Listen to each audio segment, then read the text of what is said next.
وراثت شجاعت قسط نمبر 2 عنوان سجدہ گزاروں کے امام، وہ نماز جس نے آسمانوں کو ہلا کر رکھ دیا۔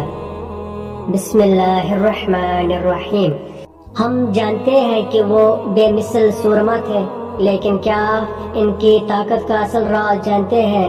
ان کی طاقت صرف ان کی تلواروں میں نہیں تھی بلکہ ان کے سجدوں میں تھی۔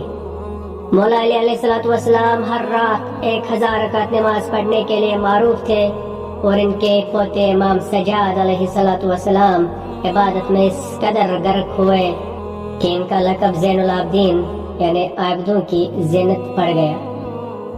نسلیں بدل گئی مگر الہی نور وہی رہا۔ اصل طاقت روحانی ہوتی ہے۔ یہی تو عظمت اہل بیت علیہ السلام ہے۔ میدان جنگ میں ان کی شجاعت اللہ سے ان کے مضبوط رابطے سے آتی تھی۔ انہوں نے ہمیں سکھایا کہ حالات جیسے بھی ہوں، اصل فتح اپنے خالق کو وفادار رہنے میں ہے۔ اگر آپ کے دل کو ان پاک ناموں سے سکون ملتا ہے تو اس نور کو آگے پھیلائیں، کمنٹ میں یا حسین لکھیں، اور پاک گھرانے کی اس حقیقی طاقت کو دنیا تک پہنچانے کے لیے اسے شیئر کریں۔